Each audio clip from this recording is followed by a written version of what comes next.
जय माता दी, जय मां कामाख्या, देवराधा ट्रस्ट, सत्यवाणी चैनल। जिस किसी भी मनुष्य को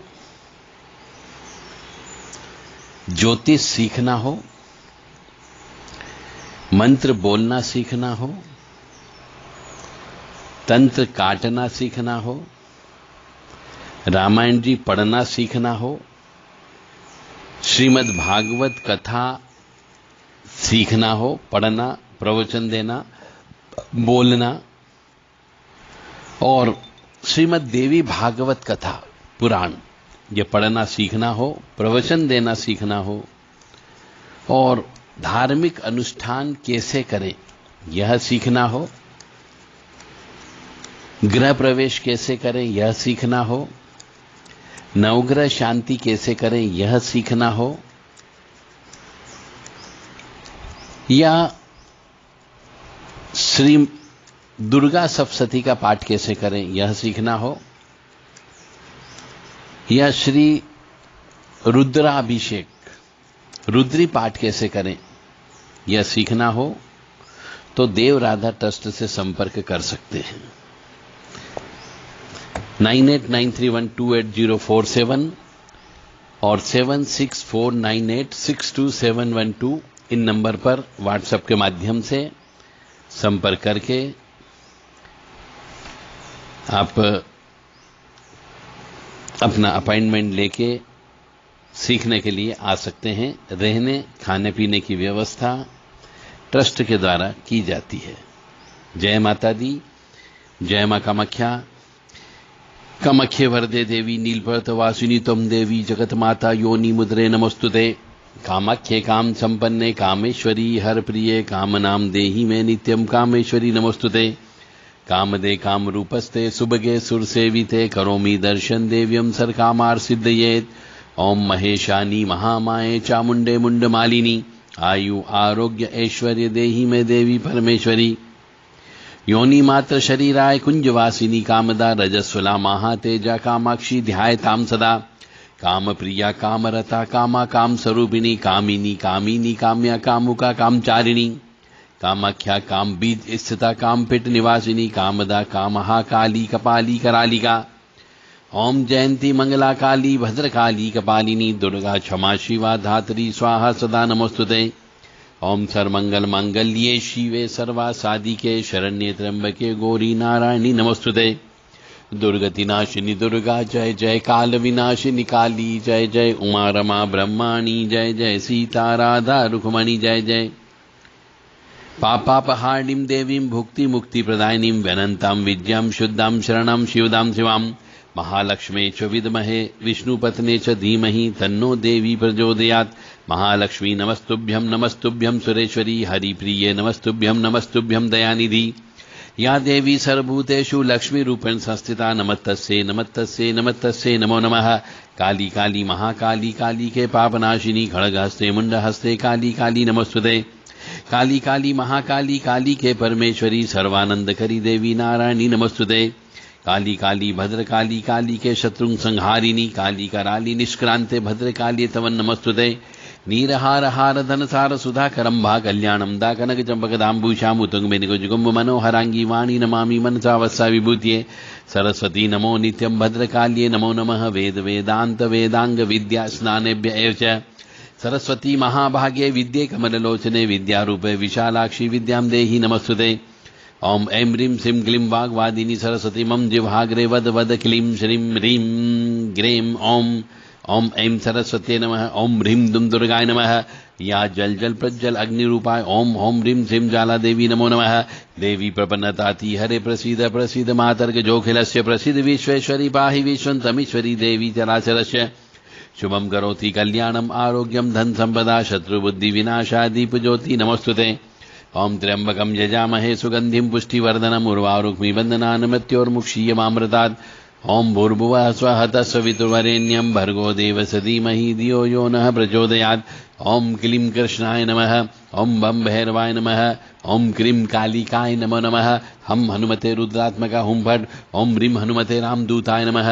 ओम ह्रीम आपदाम भर्तारम दातारम जर संपदाम लोकाभिरामम श्रीरामम भूयो भूयो नमाम्यहम्। ओम ब्रह्मा मुरारी त्रिपुरांतकारी भानु शशि भूमि सुतो बुधश्च गुरुश्च शुक्र शनि राहु केतवे सर्वे ग्रहा शांतिकरा भवन्तु। ओम अनंतम वासुकिं शेषम पद्मनाभं च कम्बलम जंगपालाय च करकोटकं तक्षकं च कालिये। काली तारा महाविद्या षोडशी भुवनेश्वरी भैरवी छिन्नमस्ता च विद्या दुमा तथा बगला सिद्ध विद्या च मातंगी कमलात्मिका। एतदस महाविद्या सिद्ध विद्या प्रतिर्गिता।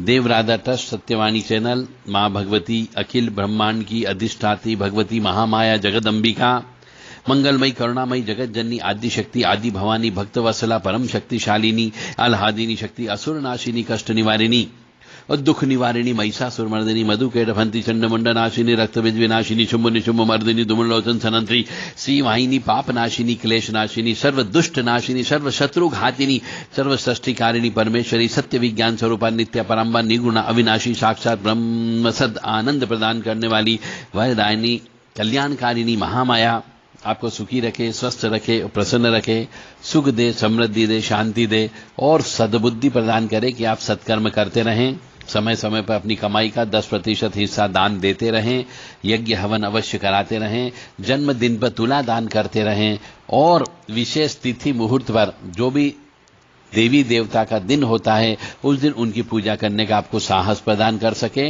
हवन करने का साहस प्रदान कर सके ताकि आप सुखी रह सकें, समृद्ध रह सकें और घर में शांति से निवास कर सकें। अगर आप ये सब काम नहीं करते हो तो मान करके चलो आपको कष्ट की प्राप्ति होना ही होना है।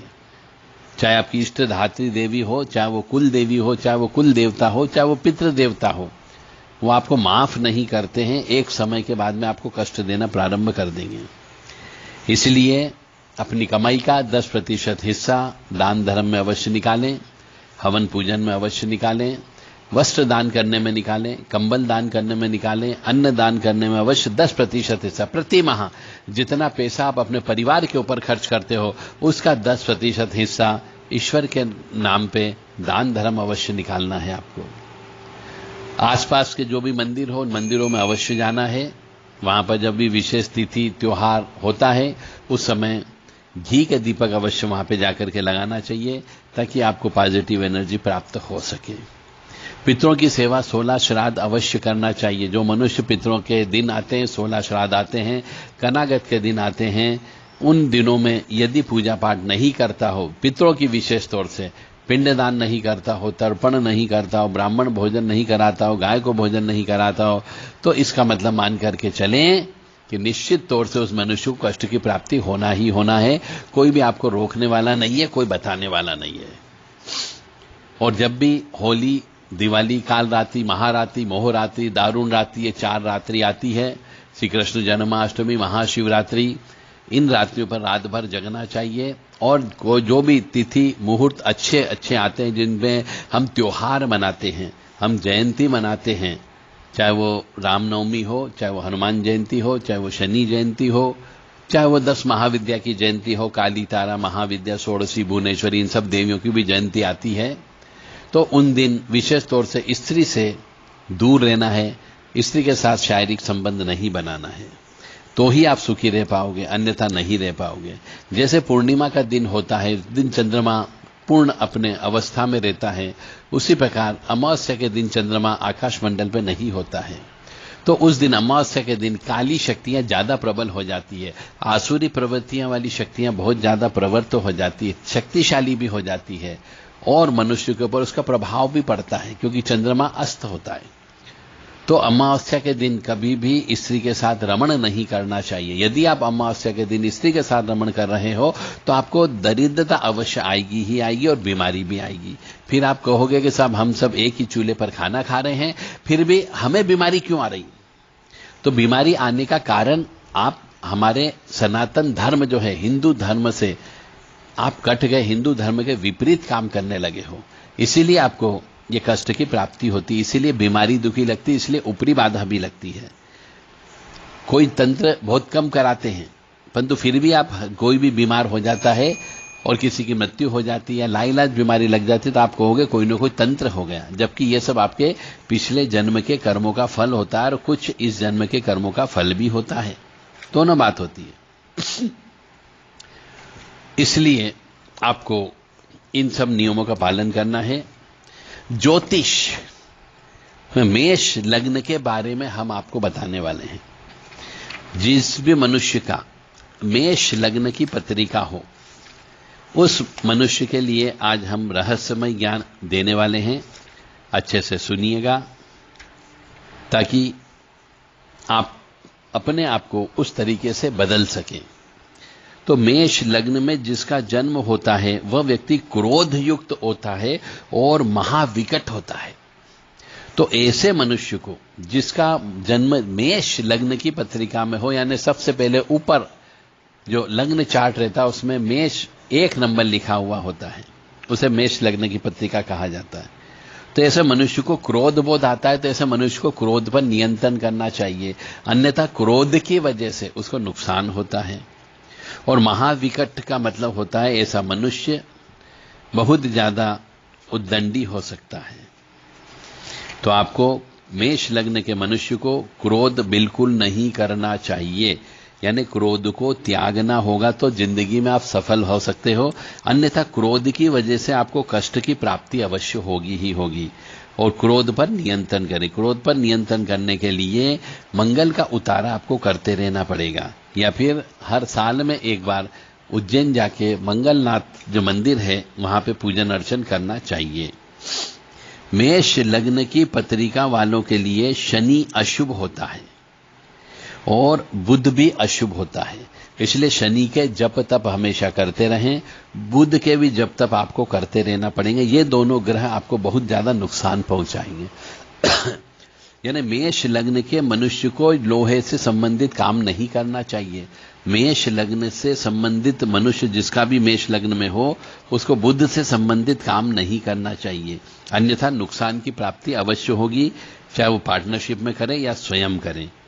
तो ये बात अवश्य समझ लेगा अपनी जिंदगी में जिसका भी मेष लग्न हो उसे लोहे लंगर से संबंधित कभी भी कोई भी काम नहीं करना, यानी कि व्यवसाय नहीं करना है, अन्यथा उसके व्यवसाय में बर्बादी अवश्य आएगी ही आएगी।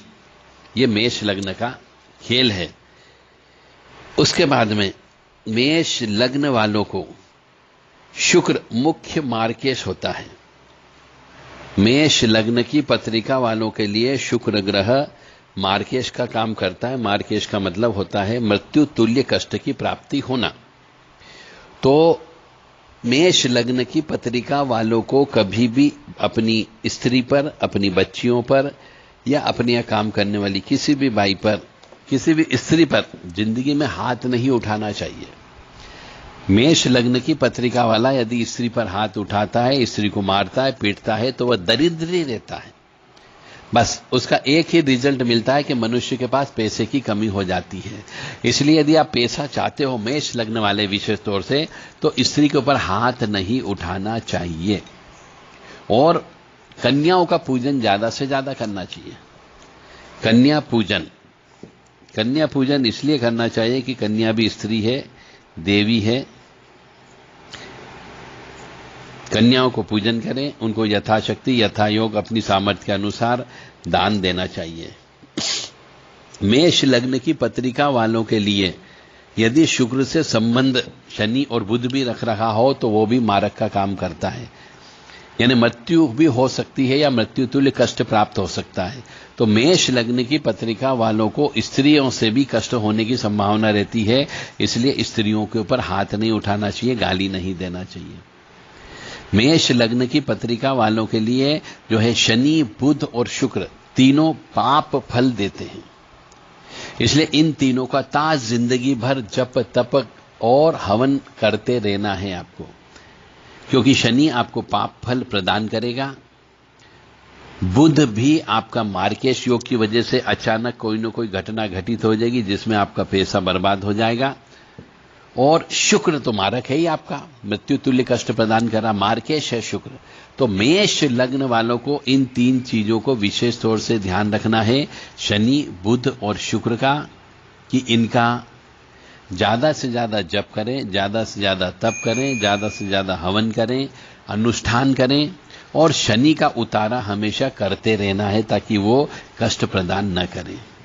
मेरा धर्म है आपको ज्ञान देना, मैं आपको ज्ञान दे रहा हूं, अब आपकी इच्छा इस ज्ञान को लेना या नहीं लेना या अपने जीवन में उतारना। यदि आपके घर में जितने भी जने हो उन सबकी पत्रिका उठा करके देख लें।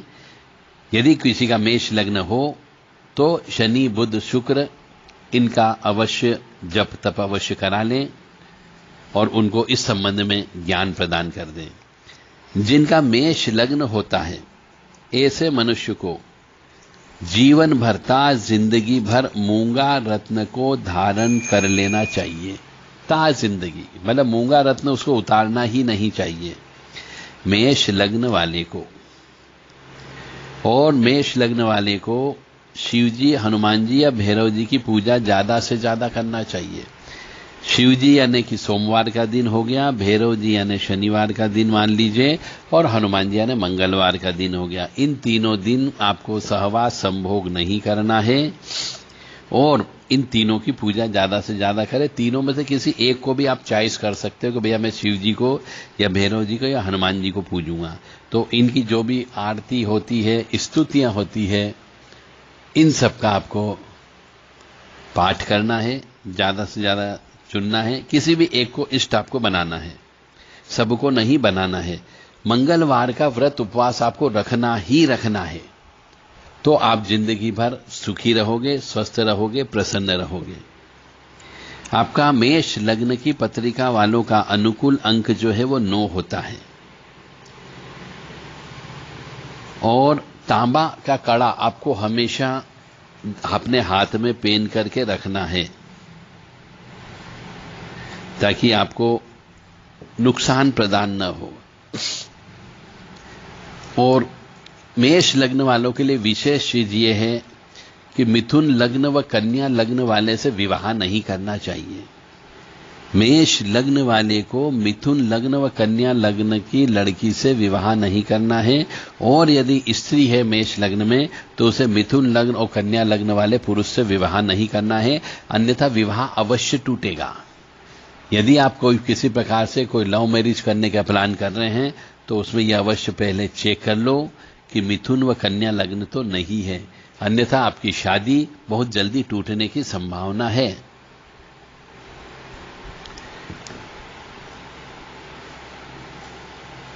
मिथुन लग्न व कन्या लग्न यानी मेष लग्न वालों को मिथुन व कन्या लग्न वालों के साथ पार्टनरशिप नहीं करना चाहिए, व्यवहार भी नहीं करना चाहिए, अन्यथा नुकसान उठाना पड़ेगा आपको, यह मान करके चलें। और हमेशा धैर्य रखें। धैर्य का मतलब होता है क्रोध बिल्कुल न करें, पेशेंस रखना है। मेष लग्न वालों को क्रोध बिल्कुल भी नहीं करना है और धैर्य रखना है, क्योंकि मंगल ग्रह से प्रभावित होते हैं। मंगल ग्रह का वर्ण लाल होता है, इनके रोम रोम में भी क्रोध छुपा हुआ रहता है। बहुत ही विशेष बात अब हम बताने जा रहे हैं मेष लग्न वालों को कि दूसरे स्थान में स्थित मंगल यानी मेष लग्न की पत्रिका में दूसरे स्थान यानी दूसरे भाव में मंगल यदि बैठा हुआ हो तो वो पुत्र को अग्नि का संबंध का एक्सीडेंट से हानि देते हैं, यानी पुत्र की एक्सीडेंट में मृत्यु होने की संभावना बहुत ज्यादा हो जाती है यदि पुत्र उत्पन्न है तो। एक बार और सुन लीजिएगा, जिसका मेष लग्न की पत्रिका है और उनके यहां पे कोई पुत्र उत्पन्न हो गया है और दूसरे नंबर पे यदि मंगल बैठा हुआ हो तो ऐसे मनुष्य के यहां पे उस पुत्र की मृत्यु एक्सीडेंट से होती है। इसलिए इसके उपाय आपको अवश्य करना है, मंगल की शांति अवश्य करना है और पुत्र यदि उत्पन्न हो गया है तो पुत्र को रक्षा कवच आपको देकर के रखना है और पुत्र की पत्रिका के अनुसार भी आपको जप तप कराना है ताकि उसका एक्सीडेंट में मृत्यु न हो। अब आपकी इच्छा है कराना या नहीं कराना। यदि आप अपने स्वयं की पत्रिका या परिवार के किसी सदस्य की पत्रिका जो मेष लग्न की हो यदि उसका विश्लेषण करवाना चाहते हो तो देवराधा ट्रस्ट से संपर्क कर सकते हैं। 9893128047 और 7649862712 ये 2 नंबर व्हाट्सएप नंबर पर आप पत्रिका चेक करवाने के लिए संदेश दे सकते हैं उचित दक्षिणा के साथ में। क्योंकि मैं नहीं चाहता कि आपके किसी भी पिता के जीते जी अपने सामने उसके पुत्र की मृत्यु हो। यह पहाड़ टूटने के बराबर होता है। और कई बार ऐसा भी होता है कि पुत्र की मृत्यु हो जाती है तो पिता को संन्यास धारण कर लेता हो, क्योंकि जिसके लिए पैसा कमा रहा, जिसके लिए उसने परिवार बसाया, जिसके लिए उसने मकान बनाया, जिसके लिए उसने पाप कर्म किए, यदि वही मर गया तो फिर उसके जीवन में क्या बचा? फिर उसे सिर्फ भगवान की सेवा में लग जाना चाहिए। वो सन्यासी बन जाता है, घर परिवार छोड़ देता है। तो इसलिए आपसे निवेदन है कि यदि मेष लग्न की पत्रिका में दूसरे भाव में यदि मंगल बैठा हुआ हो तो बेटे की एक्सीडेंट में मौत होने की संभावना होती है। इसलिए उसके उपाय पहले से आपको करना है। यदि मेष लग्न की पत्रिका में अष्टम भाव पर मंगल बैठ जाए और उस मंगल पर किसी भी की भी शुभ या अशुभ दृष्टि न हो तो अचानक एक्सीडेंट में स्वयं की मृत्यु हो जाती है। अष्टम भाव पर यदि मंगल बैठा हो मेष लग्न की पत्रिका में तो उस मनुष्य की जिसका मंगल अष्टम भाव में बैठा है एक्सीडेंट में मृत्यु होने की संभावनाएं होती है। तो ऐसे मनुष्य को प्रत्येक वर्ष महामृत्युंजय के जप करना चाहिए और कराना चाहिए। ज्यादा से ज्यादा महामृत्युंजय के जप कराएं और अपने ऊपर से अनाज उतार करके नदी में प्रवाहित कर दे या गरीबों को खाना खिलाना चाहिए अपनी जान को बचाने के लिए। अन्यथा हम देखते हैं एक्सीडेंट में मौत हो जाती है। अब एक्सीडेंट में मौत हो गई तो लोग परिवार वाले कहते हैं किसी ने तंत्र विद्या कर दी, किसी ने मूठ छोड़ दी थी, किसी ने चौकी लगा दी थी, इसलिए हमारे बेटे की मृत्यु हो गई, हमारे पति की मृत्यु हो गई।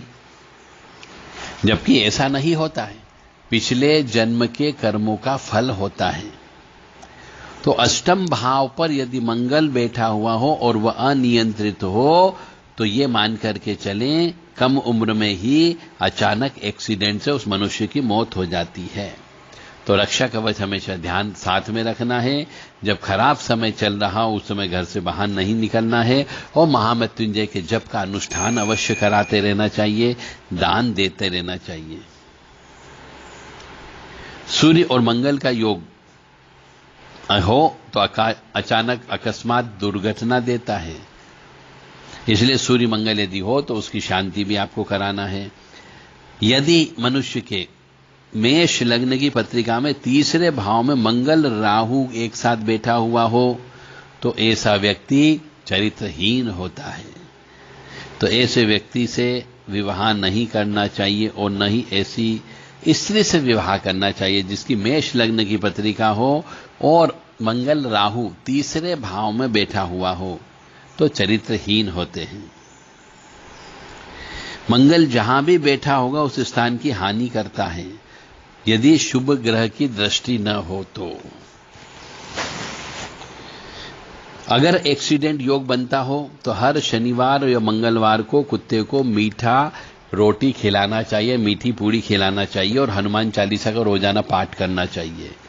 यदि पत्रिका में एक्सीडेंट के योग हो तो हर मंगलवार और हर शनिवार को कुत्ते को मीठी रोटी बनाएं और खिलाते रहना चाहिए। मंगलवार का व्रत उपवास करना चाहिए। मंगल को मसूर की दाल और गुड़ गाय को दान देना चाहिए।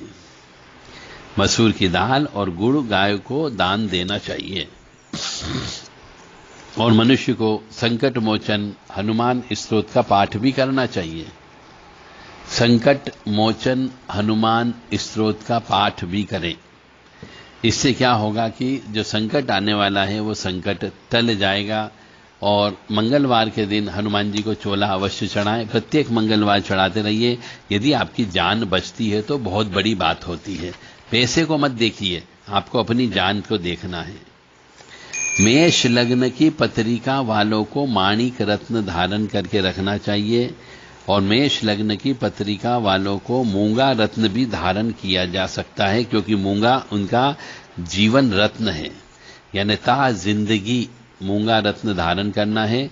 कभी कोई विशेष परिस्थिति आ जाए तो मोती भी आप धारण कर सकते हो, पुखराज भी धारण कर सकते हो, परंतु हीरा और नीलम और पन्ना, ये तीन चीज आपको कभी भी जिंदगी में धारण नहीं करना चाहिए। यदि कोई बोल रहा है तो आपको नुकसान पहुंचाएगा, इस बात का अवश्य ध्यान रखिएगा। मेष लग्न की पत्रिका वालों को पन्ना, हीरा और नीलम, ये तीन कभी भी नहीं पहनना है, और यदि पहन लिया तो नुकसान अवश्य होगा, आप बर्बाद हो सकते हो। इस बात का अवश्य ध्यान रखिएगा। बाकी माणिक पहन सकते हो, मोती पहन सकते हो और पुखराज पहन सकते हो। ये आपके मोती, ये तीनों रत्न हैं। और आपका जो जीवन रत्न है, जीवन रत्न यानी जो जिंदगी भर आपको पहनना है, वो है आपका मूंगा। मूंगा रत्न को आपको धारण करना है। और ऐसा भी कहा जाता है कि मेष लग्न वालों को ही सबसे ज्यादा कैंसर होता है। और दूसरे नंबर पे आता है कर्क लग्न। कर्क लग्न के लोगों को भी कैंसर बहुत ज्यादा होता है, क्योंकि गुरु कैंसर में वृद्धि करता है।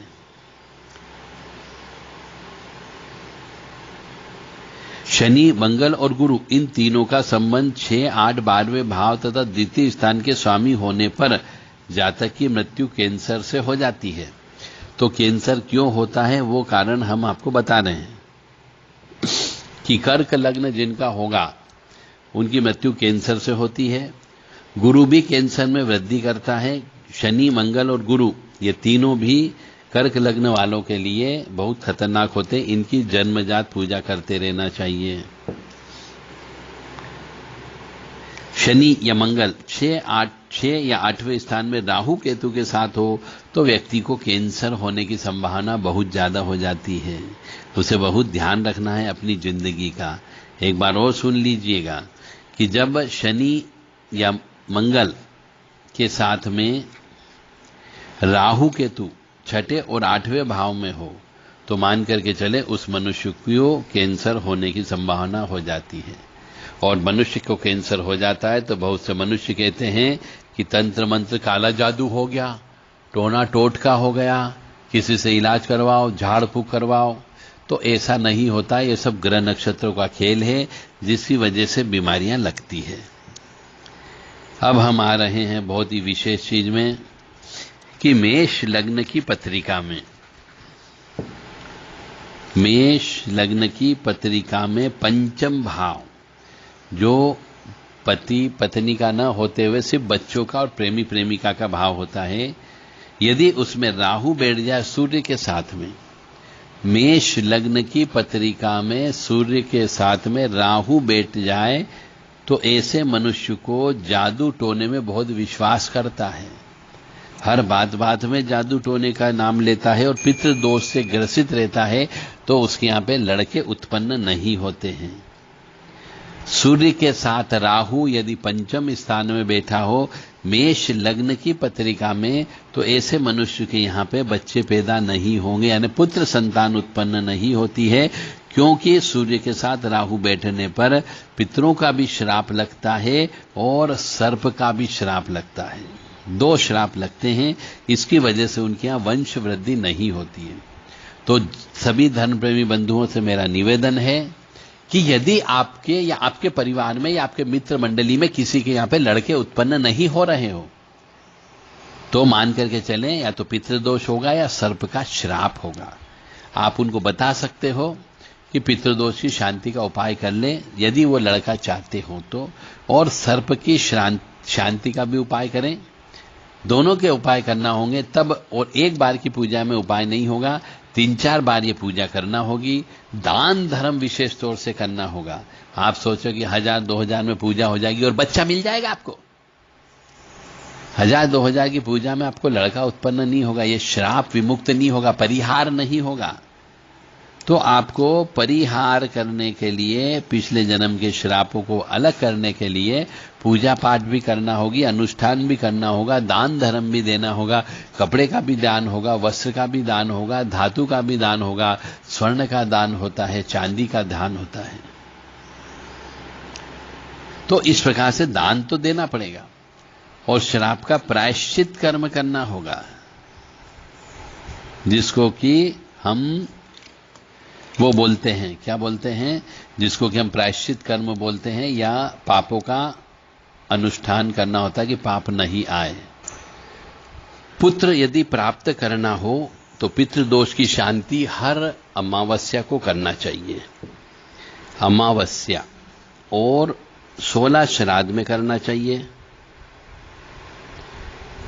नाग दोष की पूजा पंचमी के दिन करना चाहिए, शुक्ल पक्ष की पंचमी को, या नाग पंचमी के दिन करना चाहिए। तो यह पूजा सफल होती है और आपको बच्चा हो सकता है। अन्यथा बच्चा पैदा भी होगा, गर्भ में आएगा तो मर जाएगा। फिर आप कहोगे किसी ने गर्भ को तोड़ दिया, किसी ने कोई चीज भेज दी, किसी ने तंत्र विद्या कर दी, इसलिए हमारे यहाँ गर्भ में बच्चा आता तो मर जाता है, हमारा वंश वृद्धि नहीं होने देना चाह रहे हैं। ऐसा पुरुषों का भी और स्त्रियों का भी दोनों का एक जैसा विचार होता है, जबकि वो ये नहीं देखते हैं कि हमारे पिछले जन्म के कर्मों का फल है, जिसकी वजह से हम अपने कोख में बच्चे को नहीं ला सकते, लड़के को नहीं ला सकते, क्योंकि वंश वृद्धि होना, क्या कि श्राप लगा हुआ है, पितरों का श्राप लगा हुआ है और सांपों का श्राप लगा हुआ है, यानी नाग देवता का श्राप लगा हुआ है। तो आपको इन दोनों को तो जिंदगी भर पूजा करते रहना पड़ेगी। यदि ये जब भी प्रसन्न हो जाएंगे आपके यहाँ लड़का हो जाएगा, अन्यथा लड़का उत्पन्न नहीं होगा। यदि सूर्य के साथ राहु पंचम स्थान में बैठा हुआ हो तो, और यदि हो गया तो कई बार यदि आपने पूजन करना छोड़ दिया तो लड़के की मृत्यु पिता के सामने हो जाती है। इसलिए हनुमान जी की पूजा ज्यादा से ज्यादा करो, पितरों की पूजा आपको करना है और नाग महाराज की पूजा भी आपको करना है। शुक्ल पक्ष की पंचमी के दिन व्रत उपवास रखें, नाग पंचमी के दिन का उपवास अवश्य रखना चाहिए। सूर्य के साथ राहु हमेशा पितृदोष को ही बताएगा, ये ध्यान रखें। सूर्य के साथ राहु हमेशा पितृदोष बताता है, इसलिए पितृदोष की शांति करते रहना चाहिए। अन्यथा पितृदोष की वजह से घर में क्लेश होता है, घर में अशांति होती है, आनंदपूर्ण वातावरण नहीं रहता है। और सूर्य के साथ राहु यदि मेष लग्न की पत्रिका में बैठा हुआ हो तो पत्नी से झगड़ा भी होता रहता है, गृहस्थ जीवन में कलह होती रहती है, और यहां तक हो जाता है कि कई बार तो मेष लग्न की पत्रिका में सूर्य राहु यदि अष्टम भाव में बैठ जाए तो दुर्घटना अवश्य होती है, और जिसके पत्रिका में ऐसा होता है उसकी हड्डियां जरूर टूटती है, और कई बार तो दुश्मन द्वारा शारीरिक चोट भी पहुंचाई जा सकती है। तंत्र मंत्र का प्रभाव अवश्य होता है। सूर्य के साथ राहु यदि अष्टम भाव में बैठा हुआ हो तो तंत्र मंत्र का प्रभाव भी होता है, उस मनुष्य का दुर्घटना या एक्सीडेंट भी अवश्य होता ही होता है। तो इसके उपाय करें। उसके उपाय ये होता है कि ताज जिंदगी सूर्यनारायण भगवान को सूर्य उदय के पहले उठ करके गायत्री मंत्र जप करें। उसके बाद जैसे सूर्य उदय होता है सूर्यनारायण भगवान को जल चढ़ाना चाहिए। आदित्य हृदय स्त्रोत का पाठ पूरी जिंदगी भर करना चाहिए। राहु का दान यानी तिल का दान जहां पे हवन हो रहा हो वहां पे करते रहना चाहिए, और सूर्य नारायण भगवान के निमित्त जप करना चाहिए। गायत्री मंत्र का जप करना चाहिए, महामृत्युंजय मंत्र का जप करना चाहिए। तो आपको निश्चित तौर से सूर्यनारायण भगवान की कृपा प्राप्त होगी।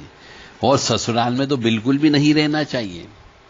जिसका मेष लग्न की पत्रिका में सूर्य और राहु अष्टम भाव में बैठा हुआ हो, ऐसे मनुष्य को, पुरुष को विशेष तौर से अपने ससुराल में बिल्कुल भी नहीं रहना चाहिए, अन्यथा इज्जत कुछ भी नहीं रहेगी और उसका मान भंग होता रहेगा। ये भी ध्यान रख लें। गले में या कान में सोने की बाली धारण करके रख लेना चाहिए, जिससे भी रक्षा होती है।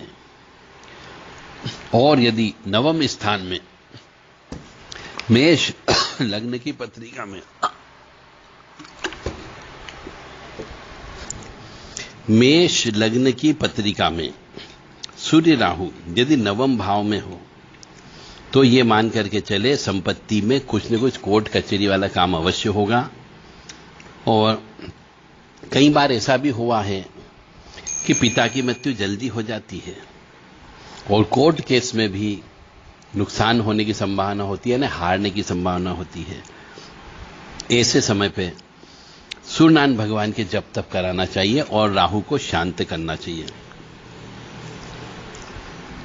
तो मेष लग्न के बारे में यदि सूर्य और राहु दसम भाव में बैठ जाए तो मनुष्य को जेल की यात्रा भोगना पड़ सकती है। मेष लग्न की पत्रिका में सूर्य यदि दसम भाव में बैठ जाए और राहु के साथ, तो ऐसे मनुष्य को जेल यात्रा भी हो सकती है, पुलिस केस भी बन सकते हैं। तो मेष लग्न में सूर्य की स्थिति एकादश स्थान में, एकादश स्थान का मतलब हो गया 11वें भाव में यदि हो जाए तो वह व्यापार में भयंकर नुकसान कराता है, उसे व्यापार बदलना ही पड़ता है। तो बहुत सावधानी से काम करना चाहिए।